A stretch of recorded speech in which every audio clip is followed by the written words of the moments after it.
Welcome back to Takacs McGinnis Elder Care News Hour. I'm Barbara McGinnis, and in today's episode, we're talking about veteran services, benefits, and how to access those. And I'm Tim Takacs, and in this segment, we are speaking with two organizations, or I should say representatives of two organizations, who advocate for veterans. So we're here with Mike Scott, who is the State Commander of the Veterans of Foreign Wars, the VFW. Yes, sir. And Sherry Pickering, who is the Executive Director of the Montgomery County Veterans Coalition. Welcome, Mike, and welcome, Sherry. Thank you. So, Sherry, tell us a little bit more about the Veterans Coalition. What is it? What does it do for veterans and their families? So our original mission started because when you're active duty, there's a flow of information, but when you get out, there really isn't a vehicle to serve as that flow of information. We have many different organizations. We have the VA, and they all do a really great job of putting out information, but it doesn't necessarily reach every veteran. So in our area, we kind of serve as that flow of information. We have a monthly meeting where we're an organization of organizations. So during our monthly meeting, the various organizations come together and they share resources, network, information. If there's a veteran in need where they're unable to serve that veteran, either they bring it up during the meeting or throughout the month they may call me directly and I'll put it out by email. We also have a discussion period where we discuss veteran issues in our community and then work together to bring organizations together to solve that issue versus creating a duplication of services. Okay, so you say you're a organization, the coalition is an organization of organizations. That's right. And the one in Montgomery County, I guess, is for the whole county and environs outside of the. Tell us some about who the organizations are. Sure. So we have, we believe if you're working in Montgomery County, you're hard pressed not to work with veterans and their families. Right. So everyone is invited to the table. Of course, we have traditional organizations such as the VFW and the DAV and the American Legion, but we also have nonprofits, churches, businesses, governmental agencies, members from the VA. We have 222 members, and we represent over 134 different organizations. Just in Montgomery County? Well, they stretch out outside of our area. Yeah, that sounds like a lot, but that's good. So your reach is out there. Our reach is out there, certainly, and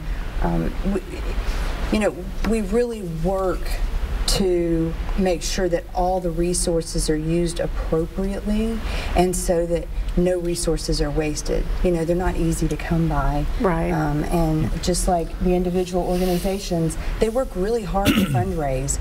So we want to make sure that we spread the wealth of need and no one organization gets overly targeted. And so I may call the DAV when I get one phone call, and I might call the VFW on the next phone call. And we just try to evenly spread it out. What about for veterans outside of Montgomery County? Are there other coalitions? There are other coalitions throughout the state. We've started a coalition in Houston County, Stewart County, and most recently in Dixon County. But we work within other counties. Of course, you know, if a veteran is in need, there is in almost every county a VSO office, or your traditional organizations, such as I've mentioned several times. Right. He's sitting right here, VFW and DAV, American Legion, all of them, BVA. There's a lot to choose from, and any of those organizations are going to send a veteran in the right direction. So you mentioned that you've started an organization or a coalition in Houston County and in the surrounding counties. What can people do if they want to start their own coalition? Sure. So they are welcome to contact the Montgomery County Veterans Coalition. We will be glad to help them get started. We continue, once we help someone start a coalition, they then change it to fit their area. So the smaller rural areas may work differently. It may be more of a community coalition versus just a veteran-focused coalition. But we continue to support them. So if they contact us, we'll do everything we can to help them get going. Right. So is your organization unique in the sense of, are there besides the one in Houston County, are there other coalitions in the state? There are. There's one in Middle Tennessee, there's one in East Tennessee. In our situation, our coalition is a daily functioning organization as well. We don't just meet once a month. We send out information by email 2-3 times a week. We have community projects that have been identified through our discussion period during our meetings as a veteran issue. Well, Mike. Yes, ma'am. Commander Scott, we'd like to welcome you to the Thank you. conversation now. And I think everybody has heard of the VFW, but maybe we don't all know what the VFW does for veterans. Well, ma'am, the Veterans of Foreign Wars got its start all the way back in 1899. We're a national veteran service organization. We fulfill our advocacy duties to our members and everyone that is eligible. We serve all veterans, service members. We do that through 3 basic programs. We do it through legislative service, we do it through veteran service, and we do it through community service. So the community service is here at the grassroots level and in our local post and running national programs. Our veteran service is helping veterans get benefits. We have accredited service officers throughout the state of Tennessee, across the nation, that help veterans get benefits, apply for benefits, and we have appeals teams as well. We have an office building in Washington, D.C. that houses our legislative and our appeals folks up there as well. And then we have folks that are in Congress lobbying and trying to go after those veterans benefits that we need to go after. Yeah, So protecting we've them, been at the forefront of every major veterans legislation since 1899. So 1899, that's a long history. yes, ma'am. So it's a large organization. Yes, ma'am. Sir, it's about 1.7 million with our auxiliary and everything combined. I think membership-wise and just members is about 1.2. But including our auxiliaries, which make up a part of the organization as well, it's like 1.7. While I said there's membership qualifications, you have to be eligible to be a member of the Veterans of Foreign Wars. We serve all veterans. So it's not specific to that we're serving ourselves. We're serving all veterans, and we're even looking forward to what's down the road, because we need to be protective of what we have, and we also want to be thinking about that 3rd grader that hasn't fought his war yet. Right. It's not all about us. It's about those one coming behind us. Right. So tell us a little bit about the financial grant programs. The financial grant program is run under our unmet needs program. It's a possibility of getting up to a $5,000 grant. There's going to be some eligibility criteria for that based on when they served, and so or if they're currently serving.